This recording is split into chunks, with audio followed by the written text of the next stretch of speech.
Почитувани, започнува уште еден нов ден. Во него ќе ве запознаеме малку повеќе со спортот кој е полезен за менталниот развој на децата. А во ова издание на емисијата Нов ден ќе поразговараме и за нешто што е заедничко за сите македонци. Љубовта кон добро приготвената и пред се здрава храна. А во денешниот мотиватор ќе проговориме малку повеќе околу една древна логичка игра која веќе многу одамна прерасна во спортска дисциплина. Шахот во Охрид зема се поголем замав последниве години.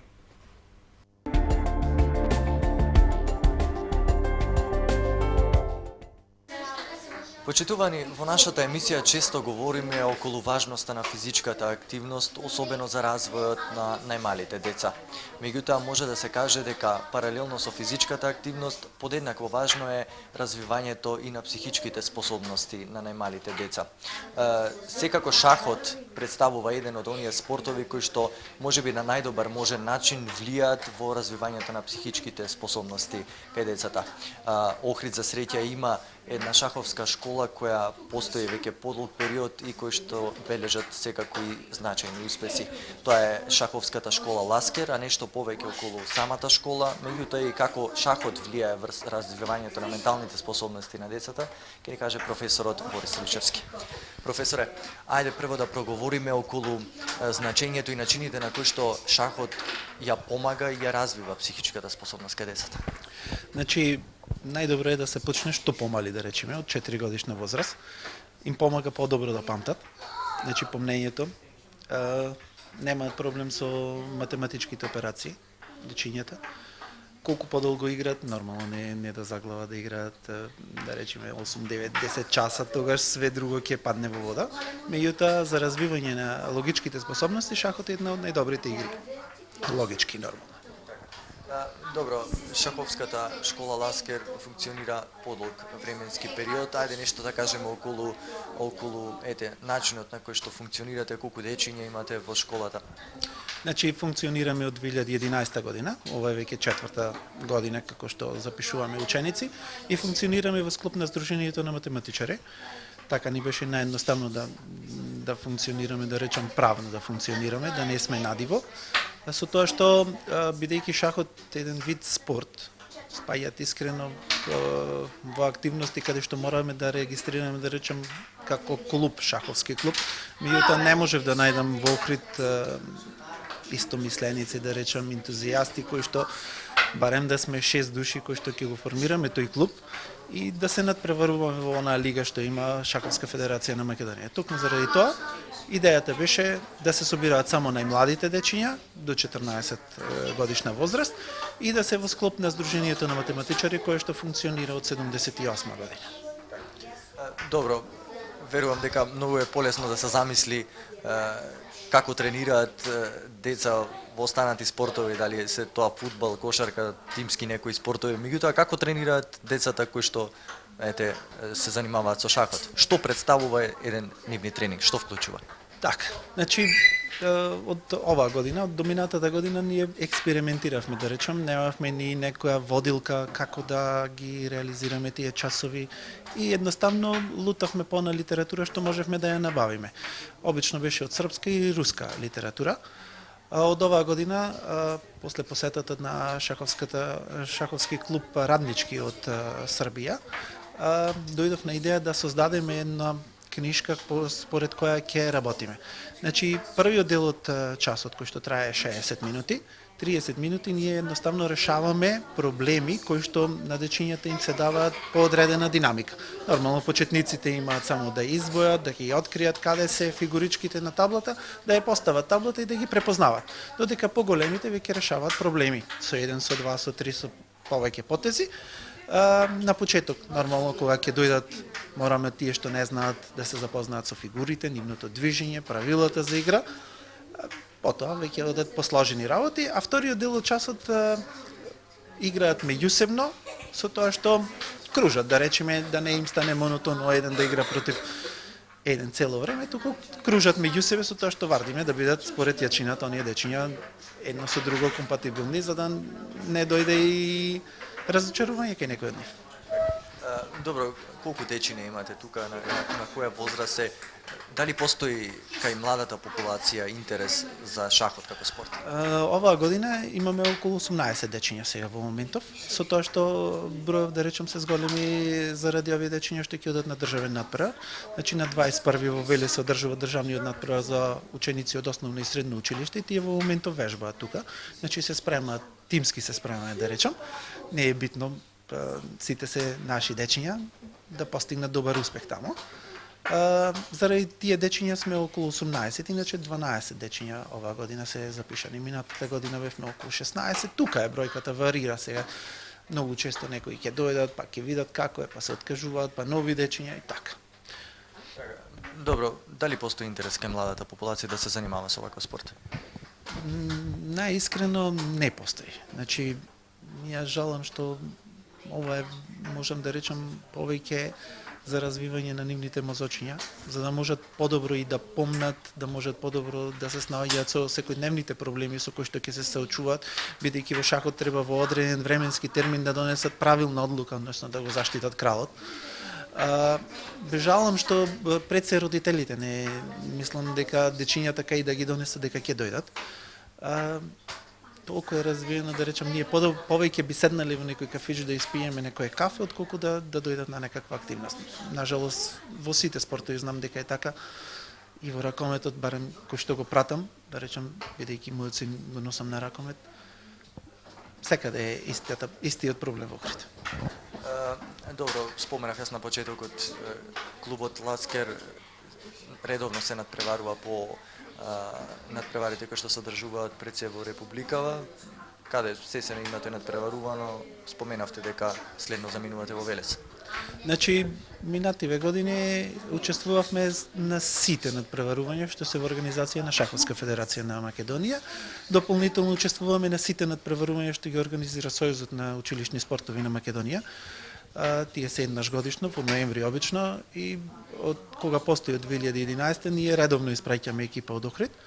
Нормално во соработка со Федерацијата на училишни спортови, односно Општинскиот сојуз на спортови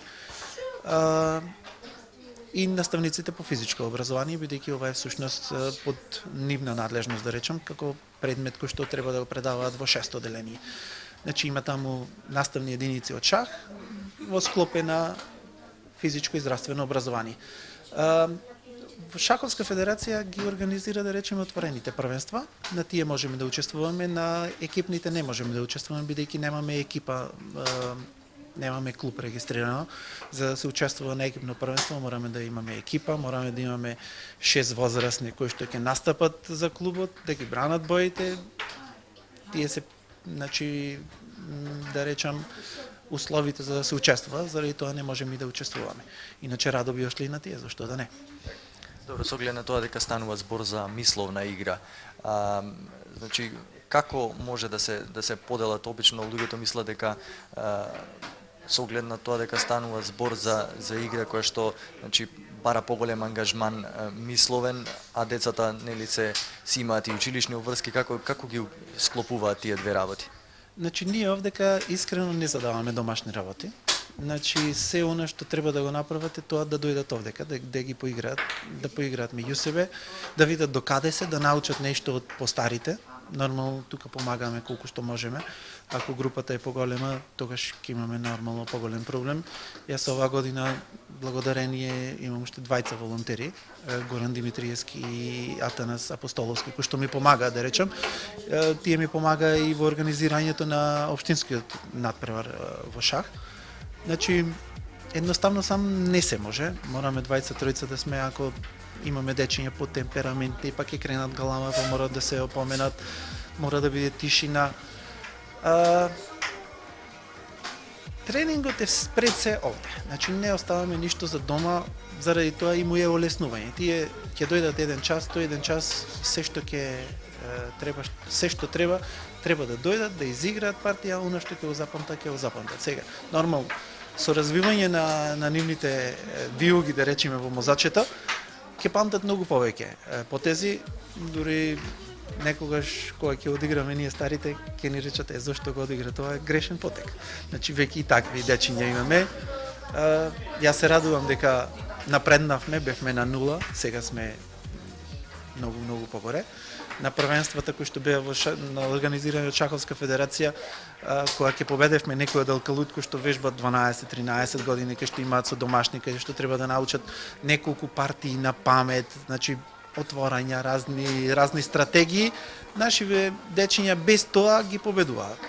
Значи морам да кажам дека Јана Ангелковска веќе, која што беше наш член, беше првак на Македонија во женска конкуренција до 10 години, иначе се поделени по категории, нема машки и женски, туку има до 10, до 12, до 14, до 16 години.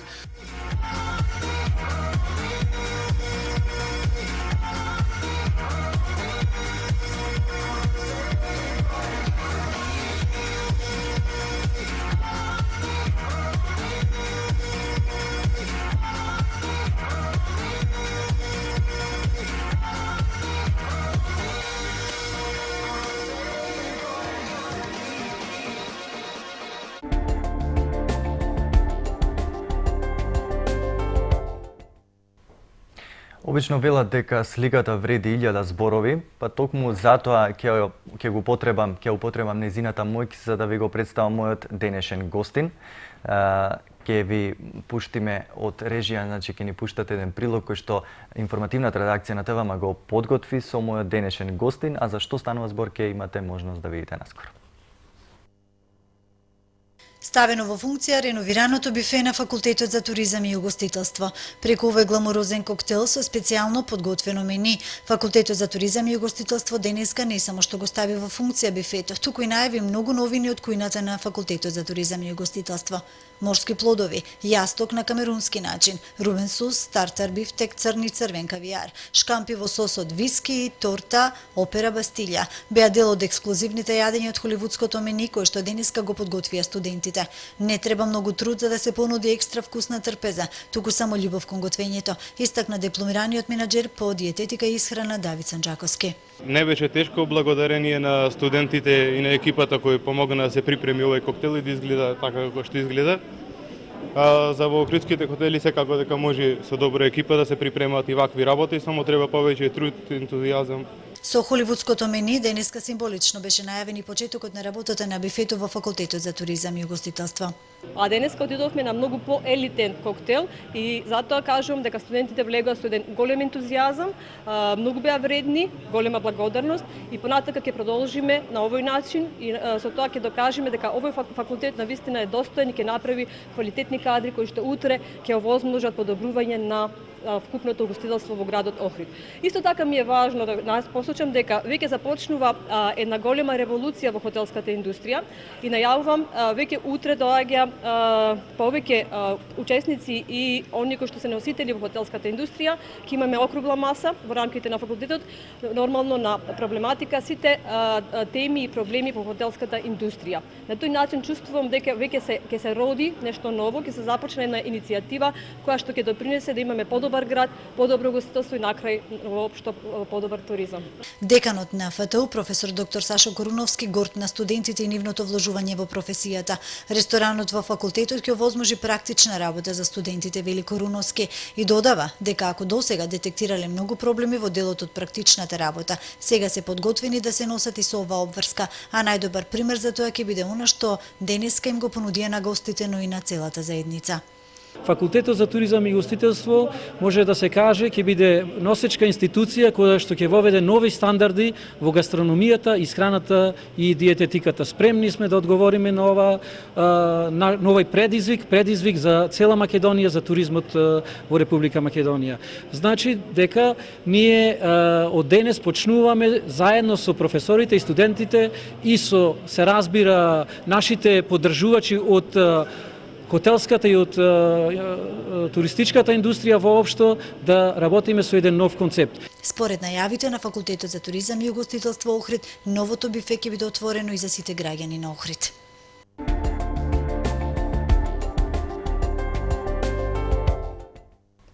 Ете, мислам дека нема подобра најава од овој прилог за тоа кој е мој денешен гостин. Со нас во нов ден е професор доктор Ангела Василевска од Факултетот за туризам и гостителство од Охрид.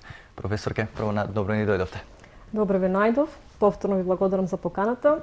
Прво да кажам дека многу ми се допаѓа името Нов ден. Ми звучи многу енергетски и мотивирачки на како што јас работам и како што се однесувам мојот живот. И онака прво ме потсети дека наутро кога ќе се разбудам, нели кога ќе го отворам очите, ќе земам првиот здив, дека постојам, нели и свикам Ангела зграбчи го денот онака. Чисто. Епа, мислам дека сте ја разбрале пораката на емисијата тогаш.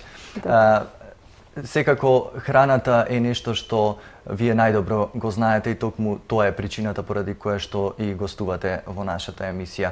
Факултетот за туризам и гостителство или конкретно насоката за исхрана диететика при факултетот во последно време верувам нема ден да не помине, да не воведе и да не представи некоја новина во своето работење. Последно што имавме можност да видиме беше она презентација на грчката кујна. Како се случијаете сите тие нови работи? Па, мене целта ми е навистина да донесам многу практика во нашиот факултет. Бидејќи теоријата постоеше и одам и нели пред да речам да станам раководител, таа постоеше, меѓутоа недостатуваше практиката. Според мене нели студентот ќе биде комплетен кога навистина ќе се направи неквалитетен спој помеѓу теорија и пракса, затоа што со теорија може многу да се научи, меѓутоа ако пишуваме книга за пракса, тоа се големи дебели книги со оние секојдневни проблеми кои што се соочуваме и треба да ги менаџираме, кризни ситуации. Затоа сметав дека јас треба да почнам од некаде, така да ланската година веќе почнавме од ден на италијанската кујна, кога викнавме италијански готвач, имаше италијанско мени и во тој дух нели ми беше цел ден посветен на таа италијанска кујна. Така да во соработка со еден угостител во Скопје кој што исто така ентузијаст, сакаше да презентира грчка кујна, знаете го видовте прилогот, работел на Тасос и бил единствениот македонец кој што продавал гиро на грци. Тој нели целосно го спонзорираше тој проект, дојде во нашиот факултет, кај донесе цела опрема, буквално вкупната количина на месо и сите продукти тој ги плати, ги обезбеди и ни му возможи комплетно на нашите студенти да научат целосно целиот процес од сечење на месо, од додавање на зачини, поставување и цел тој процес на правење на гиро и на суфлаки. Нели грчка салата, ставивме тука и одредени нели некои други примеси кои што се карактеристични за грчката кујна. На тој начин всушност ние направивме нели спој помеѓу италијанската грчката кујна и за среќа ни се надополни една соработка со Србија, така да нели со таа соработка фактички ќе се случи во декември ден на истарската кујна.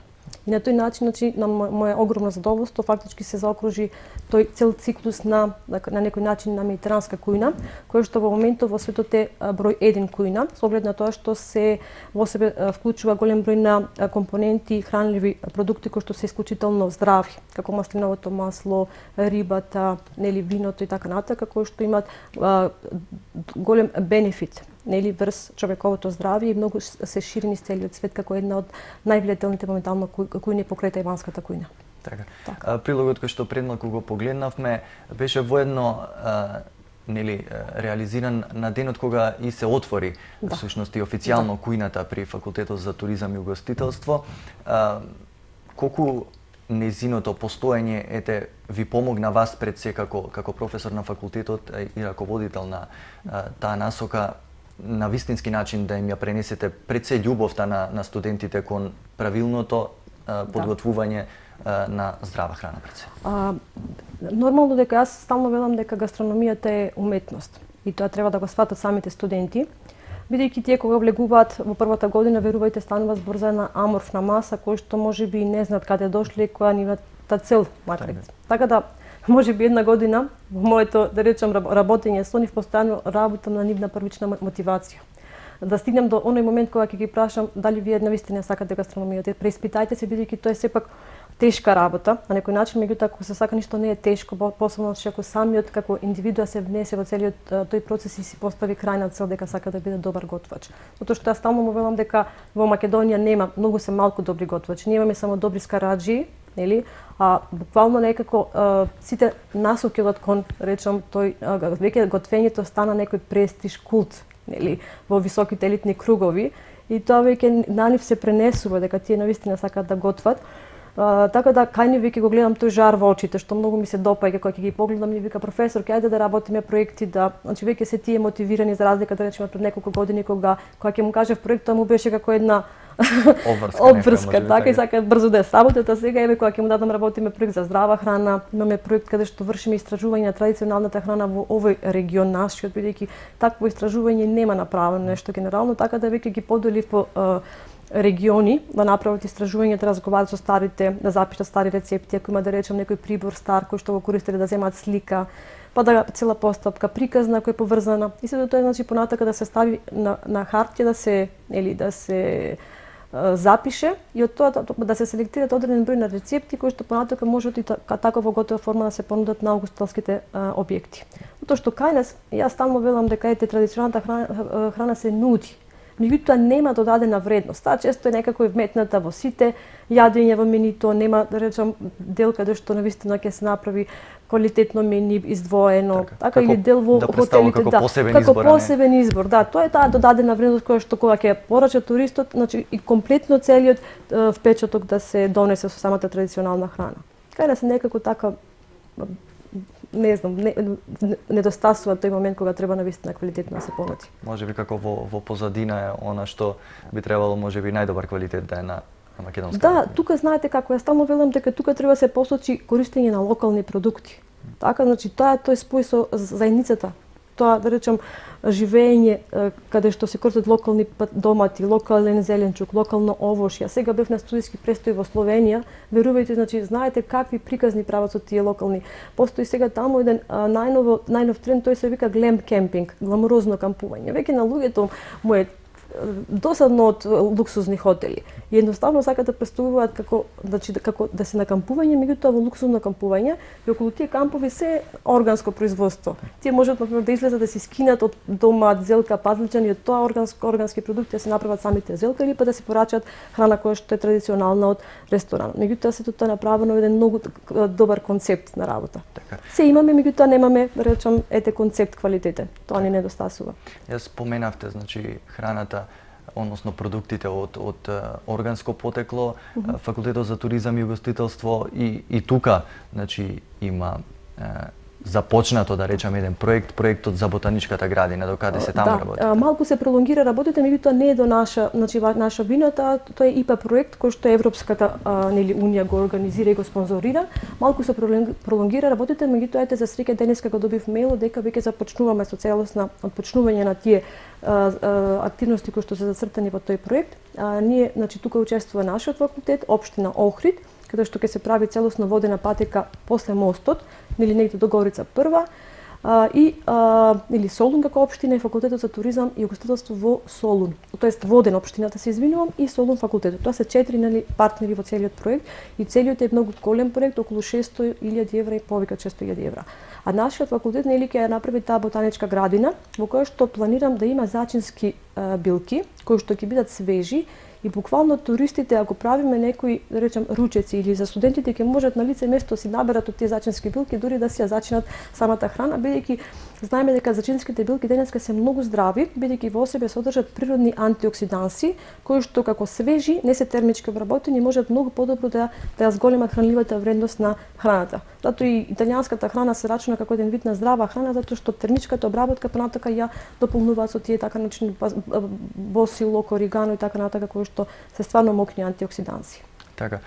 Добро. Исто така заборав да кажам, че во таа ботаничка градина планираме да ставиме еднокатче на органско производство, каде што е така како за атракција ќе може туристите и студентите да знаат како тоа се нуди на од органско производство на самите трпези. Така, колку употребата на тие природни продукти, локални продукти, како што и самата кажавте, се вметнати во оние јадења кои што ги приготвуваат студентите во вашата кујна? Јас често пати кога купуваме за нашата кујна, значи стално велам дека сакам да се набави од локалните производи. Меѓутоа тоа е тешко бидејќи ние сме јавна институција и врзани сме со тендери. Меѓутоа јас и во сите наврати кога разговарам со хотелиерите, стално велам дека потребно е да се направи таа спрега, бидејќи ако ние не ги стимулираме локалните производители да произведуваат, нормално и да ги мотивираме и финансиски на тој начин тие ќе му се возможи да го продолжат своето производство. Јас често пати самата се казнувам кога ќе се фатам себе си ќе застанам со колата и во Тинекс ќе купам полесно ми е, искрено кажувам. Значи тоа не го правам само јас, него сите ние. Така, а треба да бидеме свесни дека едноставно тие пари фактички се враќаат повторно во нашата заедница, не се одливаат некаде да речеме од Тинекс, не знам, не сакам да спомнувам, меѓутоа ќе одат сигурно Скопје или надвор од Македонија, а добро е кога парите циркулираат во овој наш регион и на тој начин се економскиот развој се подобрува во секој случај. Така.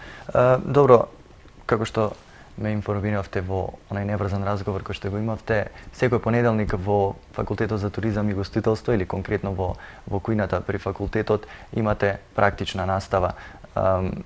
Колку студентите сакаат да на некој начин да експериментираат, да ве послушаат во оглед на тоа што треба да подготват, меѓутоа да вметнат и некоја доза на иновативност, нешто сами, значи да додадат во рецептите. Да, значи нутрицизам го имам во трета година и веќе кога ќе ги наблюдуваш процесот на матурирање или зреење или созревање на нашите студенти од прва година до трета година, веќе гледам дека во трета година кани веќе се раѓа таа желба, многу знаат за храната, почнуваат да експериментираат и навистина сакаат да подготвуваат здрави продукти. Често и самите веќе имаат промена. Во почетокот во прва година сум ги гледала со Кока-кола во рацете или пијат Red Bull, јадат хамбургери и сендвичи. Јас често пати ги критикувам, веќе во трета година веќе разговараме за промена во нивните животни навики, почнале да вежбаат, почнуваат здраво да се хранат. Значи сепак има ефект во таа наша микросредина и стално му велам, значи вие сте мисионери на она што го учиме. Јас како што вас ви го пренесувам тој мој култ кон храната и кон здравата исхрана, така и вие исто тоа треба да го пренесете во вашето микроокружување и тоа е фактички на наша мисија да издигнуваме свеста за здравата исхрана, тоа што сепак само здравите и работоспособни луѓе се добри луѓе за нашата држава впрочем. Така. Добро, храната не само што треба да е вкусна, обично луѓето викаат дека таа треба да се јаде и со око. Колку се посветува внимание на декорирање и аранжирање на она што се нуди, да не биде тоа некоја класика која што може да се види во секој ресторан низ градот, меѓутоа да има некој индивидуален допир, да речем. Така, значи тоа стално велам дека е печат на тој што ја подготвува и што ја сервира храната и тоа е многу важно. Начинот на сервирање на храната кај нас многу малку се води таа сметка, порано или можеби уште стојат они наши да речам практики од 70-тите 80-тите години кога некако како да бевме прегладнети и чините беа преполни, од малку ефтини продукти да направиш огромна чинија. Тоа веќе не е денеска тренд, него се прави од многу продукти да се направи минималистички пристап во самата чинија, односно централно се сервира месото, над месото значи треба или сосот до доздола згора месото со малку зачински билки, значи целосно чинијата доколу да е комплетно празна. Значи тоа е тој минималистички пристап или од куизин што го викаме или висока кујна, каде што што викате не само кога ќе го пробате јадењето да е вкусно, него и сите сетила, затоа што со храната викаме дека е многу тешко затоа што со музиката се допира увото, со уметничкото дело очите, меѓутоа храната буквално треба да ги допре сите сетила, затоа е многу тешко таа, значи оно што го сработи да го допре и да ја остави својата приказна која што понатака треба да се памети. Така значи ако му сервираме на туристот, не зборувам само за туристот, и ние самите таков култ треба да имаме. Значи дури дома ако си сервираме да не биде тоа во речеме било која чинија со обичен прибор малку, значи да дадеме печат, да го направиме тој момент уживање да ни биде. Затоа што веќе тоа е навистина уживање, кога земеме да речеме дека постојано сме во некоја борба со време, трчаме некаде, значи тој култ навистина, јас стално велам дека можеби не раѓаат нашите родители, така? Значи тоа е ние доаѓаме на овој свет по желба на нашите родители. Обкружувањето е исто така сме во Охрид, имаме роднини така натака, меѓутоа што ние сами ќе го внесеме во устата, тоа само од нас зависи. Так. А тоа го креирано што е во нашето тело тие, речеме околу 8 милиарди на клетки кои што ги носиме во себе, кои што функционираат. И како ќе функционираат и како ќе ни биде тој квалитет на живот. Така. Како ќе функционираат, веројатно многу придонесува и тоа да се има избалансирани состојки во исхраната. Вие се трудите токму тоа да го внесете и ајде да речам пред се во практичната работа на вашите студенти, меѓутоа ултимативна цел и во сите ресторани низ градов. Да, значи Оно што ви кажав, глобализацијата си го направи своето. Така, значи, ние живееме во земја која што не може да биде изолирана од тој притисок на запад, кај што на секој ден на телевизија гледаме отвори за радост, отвори за среќа, на секој чека ресторани за брза храна, недостатокот на времето, па и стануваме помрзливи во однос на готвењето, нели, тоа е сеј момент.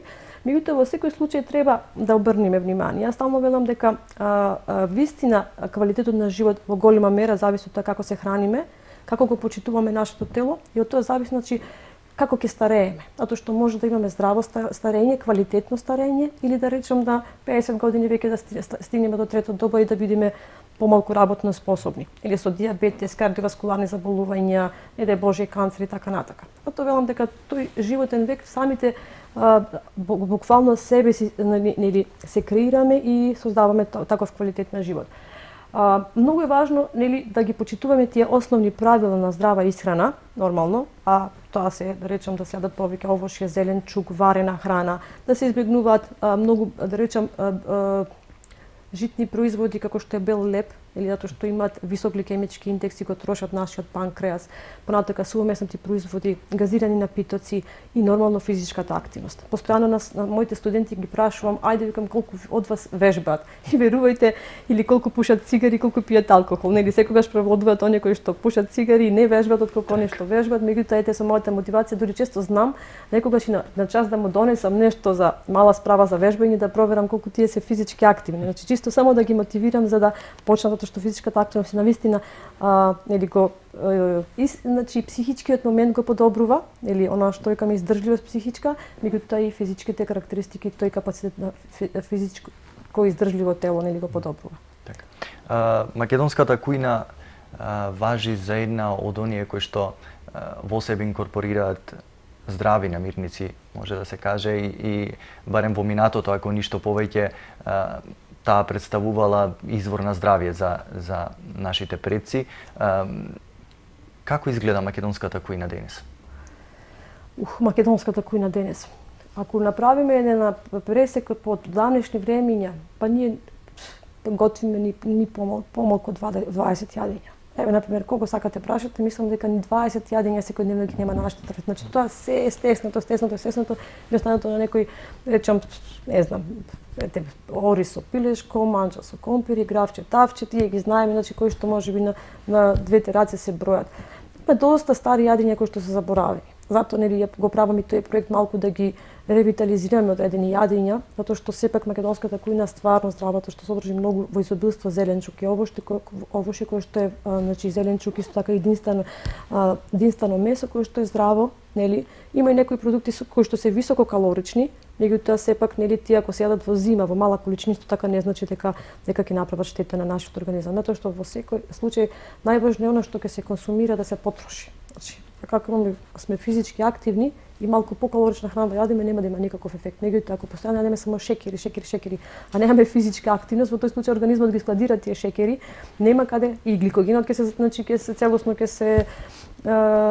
цела резерва ќе се обезбеди, нема можност, нели оди во веќе натрупување на масно ткиво и нели тука се јавува диабетес тип 2 или резистенција кон инсулин. Сите се тие одредени правила, значи нема момент кога и многу да се храниме калорично, ако трошиме да има лош ефект. Добро, вие споменавте дека работите на тоа истражување околу традиционалната храна во угостителските објекти, меѓутоа според вас, ете едно ваше мислење, каква е еднината на традиционалната македонска храна во македонските или охридските ресторани? Мислам дека ако направиме малку поголем притисок и малку поголема афирмација и едукација како таа да се нуди на соодветен начин. Така да не е разводенето. Понекогаш јас и во хотелите се лутам кога постојано некогаш меѓу другото се нуди традиционална македонска храна. Тоа значи сепак треба да биде направено ако гостинете во 7 дена, не треба секој ден да се нуди постојано, по дефолт, него еден ден, меѓутоа апсолутно да биде на професионален начин. Ако треба и некоја жена викната во македонска традиционална носија, соодветни средства, садови за подготвување на храна кои што се традиционални, значи се да се направи автентично, меѓутоа да вистина да се даде таа додадена вредност. Да не биде разводението во текот на сите дена и тоа е веќе досадно за самиот турист. Тоа е еден момент и нормално ако се прави вистинска едукација, ако ако се внесат одредени јадења со соодветна приказна и на соодветен начин да се сервира, затоа што јас стално велам дека традиционалната храна не значи да се сервира на стар начин традиционален. Значи тоа има три начини. Може да се сервира старо во стари садови на автентичен најстар начин. Тоа е првиот начин. Може традиционална храна на нов модерен начин, значи во модерни чини, минималистички традиционална и на авангарден начин. Кога бев сега во Словенија, го кажувам, имаше сладолед од ајвар. Така, ајварот е традиционален, сладолед од ајвар, тоа е веќе една фузија на футуристички, добива футуристичка димензија, меѓутоа тоа е атрактивно за туристите. Затоа не треба да излеземе од нашите стеги дека традиционалното значи грне, така дрвена лажица, не мора, ама и може. Значи меѓутоа целата приказна да биде направена на професионален начин, квалитетно. Така. И самата приказна нели да ја продава храната. Да ја продава храната. Така. Добро, во факултетот за туризам и ugostiteljstvo постојано работите на гостување на луѓе кои што живеат на некој начин храна, кои што приготвуваат јадења низ познати ресторани на секаде низ светот. Една од нив е и Аманда Фрейтак, ако не се лажам, познатата готвачка која што има и свое шоу на познатата програма за готвење. За готвење, има едно неделно, значи еднаш во неделата има свое шоу. За среќа, нели, во една прилика беа представници од америчката амбасада на факултетот и му направивме доручек, беа фасцинирани нели од тоа како студентите се вклучени во тој процес на подготовка на храна, беа исто така изненадени од начинот на сервирање на храната. И буквално таа го виде нашиот ентузијазам и обезбеди, ни возможи една соработка со таа Аманда Фрейтак, која што има свој ресторан во Њу Јорк. За среќа беше ова готвачка во Охрид, јас се видов лично со неа. Разговаравме и требаше првично во крајот на октомври да биде во нашиот факултет, меѓутоа ради нејзини големи ангажмани, нели се договоривме во мај месец да дојде. Првично разговаравме со неја за да одржи предавање на нашите студенти, нели, што е готвењето, како била нејзината развојна кариера, затоа што има таа стварно фасцинантна развојна кариера. Таа е добар познавач на класичната француска кујна, потоа прави фузија со југоисточната азиска кујна со компоненти, а потоа патува негде од 3-4 години постојано низ Франција и Италија. Сите маркети и сите ресторани рече си ги запознава и на тој начин всушност креира свое сопствено мислење и враќајќи се во Њу Јорк го создава својот ресторан кој што е еден од најпознатите ресторани во Њу Јорк. Така да разговарав со незе и стално често пати од искуство гледам дека тие кои што гостуваат ќе одржат свое предавање, во моментот има онака ефект, меѓутоа тој ефект за кратко време се губи и нема никакви резултати. Затоа јас разговарав со незе конкретно бидејќи постојано јас кажувам дека во Охрид му фали иновативност во менијата, или таа копи-пейст веќе станува досадно, секој ресторан да личи на претходниот. Така да со незе разговаравме да земиме конкретно 4 ресторани кои што постојат и кои што имаат желба за промени, да ги изанализираме преку незина призма, нели, и да правиме конкретно решение како би можеле тие да направат промени, нели, во своите менија. Мислам дека тој ќе биде навистина конкретен проект. Добро, доколку не го спречат обврските, вие имате најава за можно гостување на уште еден познат готвач, тој сосема интересно потекнува токму од Македонија. Јас често пати сум критикувана од мојот декан затоа што имам високи амбиции, меѓутоа таква сум во животот, едноставно сакам најдоброто. Така и преку УНИДО има големи шанси, еве стапивме во контакт да видиме само еден момент, бидејќи тој не е македонец, мислам дека и на емотивна страна ќе го фатиме да ни гостува нашиот факултет, па се надам дека 2015 година ќе ни биде нели продуктивна година, ќе го имаме Рене Реджепи во нашиот ресторан. Мислам на факултетот, се надам дека ќе има можност нормално и другите угостители да го видат тоа, бидејќи ќе биде голем настан. Исто така сакам да најавам и една друга работилница која што веќе ја во подготовки е да најдам термин ради тоа што сега еве спроди Аманда, нели која што е во мај, за молекуларна гастрономија. Тоа е еден нов момент кој што можеби многу малку луѓе знаат што е тоа молекуларна гастрономија. Тоа е кога имаме микс на гастрономија со одредени техники на физика и хемија. И тогаш се прави спектакл, нели, или сензација пред гостите. Се користи течен азот и така натаму, значи тоа е едноставно само за анимирање на гостите, меѓутоа сето тоа е како лайв кукинг и во склоп на она што викаме да се направи што повеќе гостинот да биде задоволен од она што му е понудено. Така да веќе тие контакти се направени, од Новисот нели е школата, меѓутоа има дисперзирана единица во Лесковац. Јас стапив во контакт со тие луѓе од Лесковац, ќе се направи екипа која што ќе направи кај нас обука за молекуларна гастрономија, а и преку ИПА проектот кој што сега ви го спомнав, нели во Солун, Џорџ Палисидис, тој е исто така многу добар готвач кој што работи на менаџирање на ресторани кои што паднале во криза и фактички ги утврдува сите недостатоци, нели му нуди соодветни решенија, нови менија и тој работи така молекуларната гастрономија, така да ќе направиме еден спој од Србија, најверојатно 2 работилници, едната ќе биде од Србија, другата ќе биде од Солун и мислам дека исто така ќе биде многу позитивно во некои да речам нови работи кои што ќе се вклучат во ова наши активности во кои што сакаме навистина да создадеме кадри кои што ќе бидат конкурентни на пазарот. Така. Ова е уште едно од тие иновативни решенија кои што факултетот се обидува да ги имплементира. Јас ви посакувам навистина успех и се надевам и дека сите овие гостувања ќе ви се остварат и дека студентите ќе имаат можност од прва рака да поразговараат, да научат нешто повеќе од врвни готвачи. Мене ми остана да ви се заблагодарам за вашето гостување. За храна може до бесконечност да се зборува, ќе имаме, верувам, и наредни прилики. Ви благодарам и јас и се надевам дека ќе ни бидете гости сега кога ќе го направиме таа презентација на традиционални рецепти. Тоа го планираме негде во втората половина на декември. Секако, ќе ни биде задоволство. Почитувани гледачи, овде ќе направиме една кратка пауза за реклами, а потоа се враќаме во студио.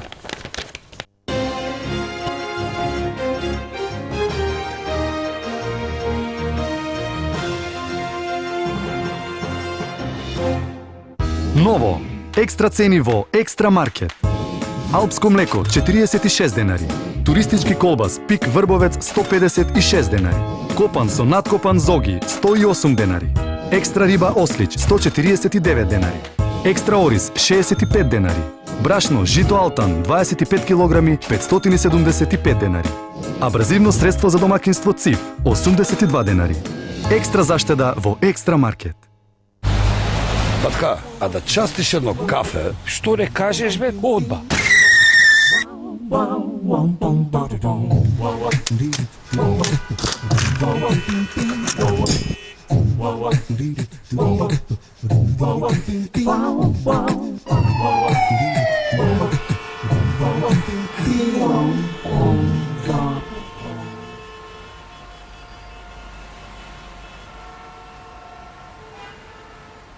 За мене средно.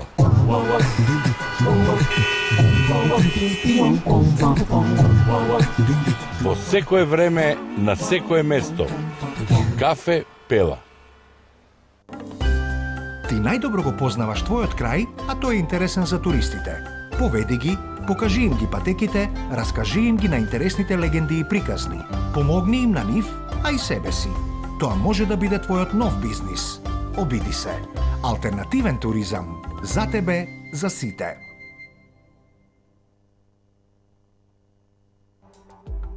Во пријатниот амбиент на ресторанот во Хотел Гарден, уживајте во специјалитети од интернационалната кујна. Ресторанот на Хотел Гарден ви нуди безпрекорна организација на деловни ручеци, коктели, шведски маси, крштевки, родендени и други видови на забави и свечености. Ресторан на Хотел Гарден, рај на вкусови и за најпребирливите гурмани. Стоп Шоп и оваа недела ги препознава вашите желби. Меджик, кикиритки вакуум и кикиритки во лушпа 55 денари. Кикиритки струмички 350 грама 59 денари. Сермат Гарденија акција 2+1. Германски ајдамер 1 килограм 279 денари.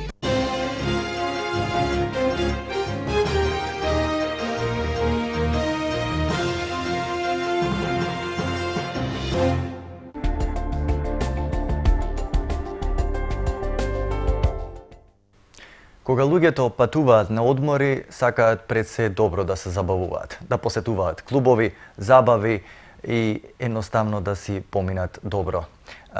Дали вие можеби сте се запрашале кој е најзабавниот град во светот? Еве одговор на прашањето.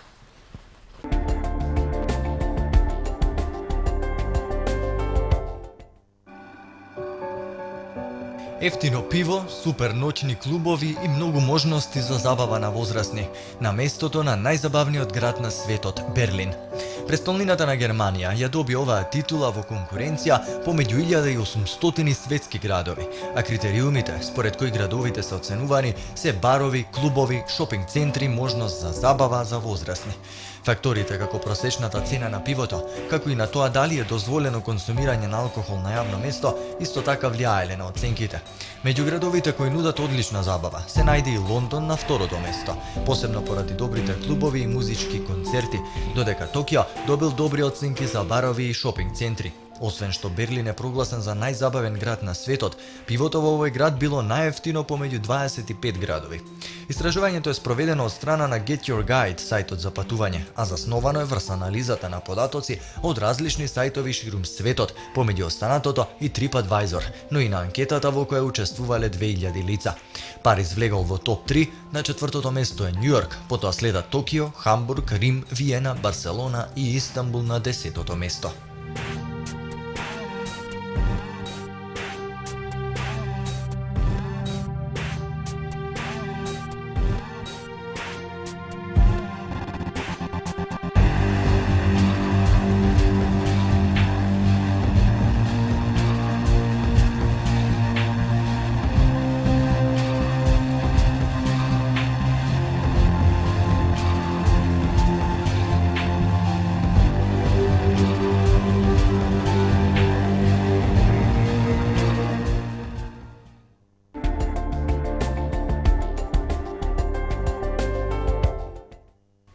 Дојдовме до крајот на денешното издание на Нов ден. Со некои нови содржини, гледајте не наредниот вторник.